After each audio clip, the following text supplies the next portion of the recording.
Hey guys, Culver here. Welcome to another Racial Legends video. Guys, in this one we'll be showcasing Longbeard. He's one of the champions that I summoned during my birthday pulls. If you saw them, guys, I have a video. I think it was like 2 videos ago. You can check that out. But yeah, already spoiled it for you guys. Here he is. I leveled him up to 60 and fully ascended him. Gave him some masteries. And of course, the gear specific to what I'm using him.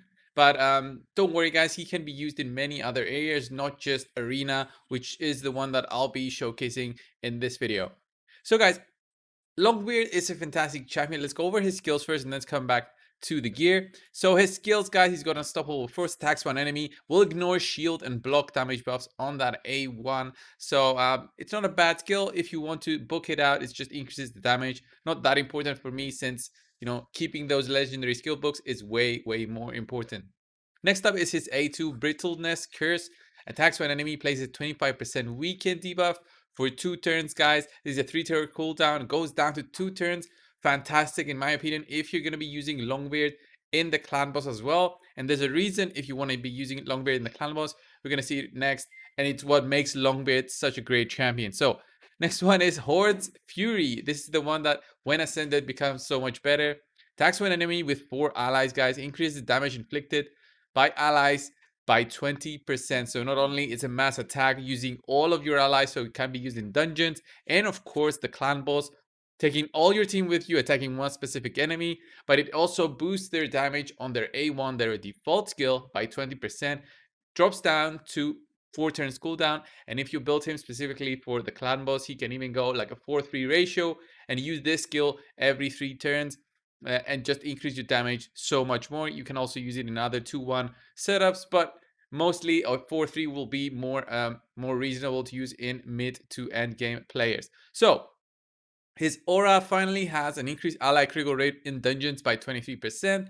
This is good, but not many times we're gonna go into dungeons using a all ally critical rate aura. Mostly we're gonna use either speed or maybe defense aura if we're trying to progress through the dungeons. Not many times we're going to use a critical rate, or unless we have a totally end game setup and we need the critical rate because we're missing critical rate on our gear and going all critical damage. So next up, guys, artifacts. The way that I built Longbeard is not the way to build it for all cases. This one is a build only for PvP situations for the Blender team, for the Blender Arena team, guys. So he's a fantastic champion for that because of the skill that I just saw. Increases damage by your allied champions by 20%. So if you were missing out on damage, then Longbeard is going to bring it with a 20% boost, guys. Definitely a solid pick there. So let's see his overall stats, which are not really important for the Blender setup, but 270 speed, I want him as fast as possible next to Arbiter. So as fast as you can get him, then that's the way to go because you want him to be as close to Arbiter as possible. Mine is a bit fast, it's like 344, not fantastically fast, but he's okay. I mean, now it's everyone is over 380. So not platinum fast, but good for gold 4. Okay. So critical rate very low, critical damage very low. What I need him for, guys, is to just use his A3 skill. That's it. And I need him to be fast and also have an immunity set on, which protects me against those pesky torments, because he's going to get boosted in Terminator and buffs in the beginning of the turn. The Torment is going to be a threat for my Longbeard, and I have him in an immunity set just to be protected so he can actually use that A3. And we're just going to go and see how he does in there, but also just by using the same gear, use him maybe in the Fire Knight, which is another great dungeon where you can use Longbeard because, you know, the Fire Knight has those 10 marks on his shield. You need to take those down in order to break through and actually do some damage on the boss. And finally, Masteries, guys, this is very specific, again, only for Arena. I went for timely intervention. I want to get more turns. More turns means more use of my skills. Although the cooldowns are very long, I want to get this going. And it also helps against Hegemon because if Hegemon attacks, he'll gain extra turn meter and be that much closer to Arbiter's speed, and also give him a chance to go if Arbiter goes. So if Arbiter can cut into the enemy team, then this is so much better, especially when hegemons are in the enemy team. So he also has the Retribution Mastery and of course Cycle of Revenge, extra turn meter when an ally is attacked with a critical hit, for the same reason that we're using Timely Intervention. This one is not a really good build if you're going to use him For dungeons, I would go for dungeons, of course, with War Master and maybe the support tree all the way for a Master Hexer because of his weaken that he applies on that A2. Pretty good thing, if you ask me, to have a weaken on a champion, then another champion does a defense down. You get what a Draco does, basically. Well, except the poisons, I guess. So you get a ton of benefits. So pretty much the only reason I went support tree mostly is for Lore of Steel, actually, guys. That extra speed on him is just something I need to get that much closer to Arbiter. All the other skills are, of course, PvP focused, so extra resistance once that immunity set wears off. And of course, I went the accuracy route as well because maybe he does an A2 here and there and applies a lucky weekend, although his accuracy is quite low and I don't think I'll land anything in PvP situations. So talking about PvP, let's go in there and I'll show you how I farm my all my fights, basically. First of all, you need two strong champions. These two champions have their A1 default skills as an AoE, and then we have Longbeard, who's going to be the enabler of this whole blender setup, and he is the OG champion for this kind of thing, guys, because now I think he will be outshined by Farakin the Fat, and I'll be showcasing him tomorrow. Farakin the Fat is another champion that has an all ally attack skill, but it is better because it gives you critical rate up and critical damage up. So we're going to compare the two champions in a future video as well and see who is really the best one out of the two and who you should use in case you have them both. I did want to get Longbeard leveled up for the showcase, but also because I always wanted a Longbeard.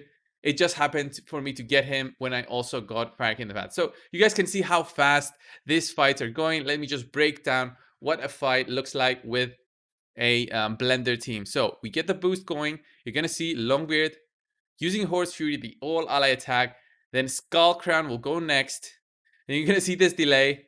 I don't know what's happening. It's the animation delays. But then, of course, Sinesha goes last and does her special AoE and just kills them off. Sinesha's AoE does a double hit if she's attacking targets under 50%. Skull Crown's AoE does a double hit if she is attacking targets over 50%. So both of them go fantastically together and they make a great pair in killing those enemies and farming those medals extremely fast, which is what I want to from my arena team.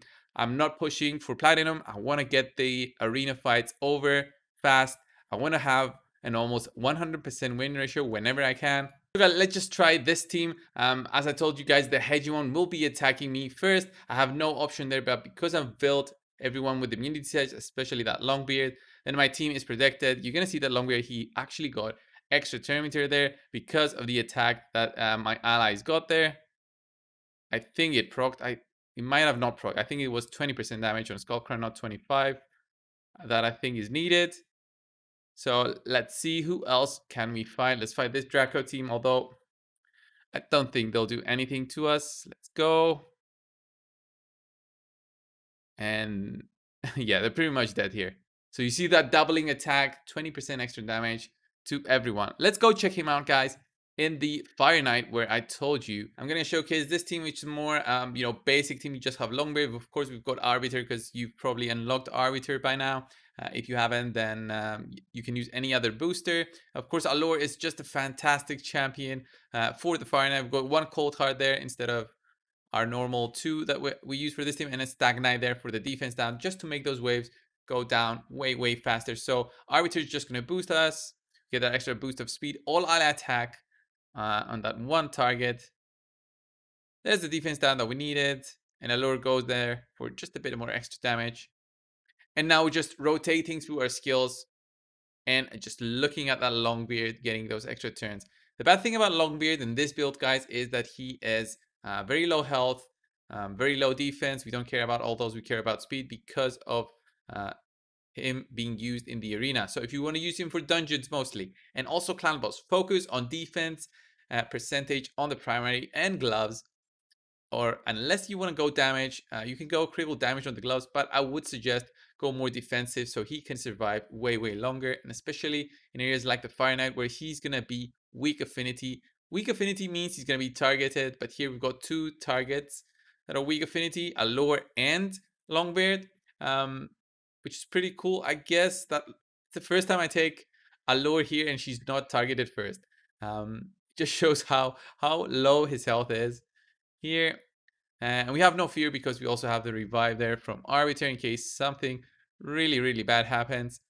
And here the key is just going through the wave, surviving through the wave. The attack down is fantastic from Stagnite. Such a great champion. Longbeard there for giving that extra assist. But here is where the books seem to be needed more than anything, because that extra book skill down on his A3 and book skill down on his A2 just mean he can rotate through them much quicker. But for PvP purposes, you saw, guys, that I didn't need any of the books. It wouldn't change a thing in the fights that you saw, and it would still do the same thing as he does now. So we drop down the Terminator and we're ready to just kill the boss.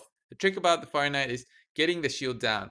Both the all ally attack and also multi-hitters make this so much easier than before. And of course, having a very strong cold heart, but that's not always going to be the case. Even if I didn't have a cold heart but had another multi-hitter and just a lore, I could still do this because I also have Longbeard there with the all ally attack to just back me up in the case that boss gets a turn in, gets his shield back up, and just tries to be nasty on our team. This is not a very fast team, but also not a very slow team. Anything under 3 minutes for the Fire Knight, and such a situation where there's not much damage, there's only one real damage dealer, I think it's good. So 2 minutes 34 seconds, I think this is a solid time for a team like this. It can of course go way down. There's a minute team, there's 35-second teams out there, and yeah, definitely Longbeard can be in one of those teams, maybe a minute 30 team, yeah. But I don't think the 30-second teams. I think the 30-second team is like 4 cold hearts. So guys, if you did like this video on Longbeard, please leave a like down below, comment on which champion do you want to see showcased next. Longbeard, I think, is the king of the blender teams, but is he still the king after Fire King the Fat has been released? Of course, as I said, guys, I'm going to be testing him. Tomorrow, I'm going to build him again, very similarly to how I've built my Longbeard, because I want to use him for blender situations, and I want to see how the two fare and the comparison between the two in that kind of setup. So thanks a lot, guys, for watching. Subscribe if you haven't already, guys, and I'll see you in the next one. See ya!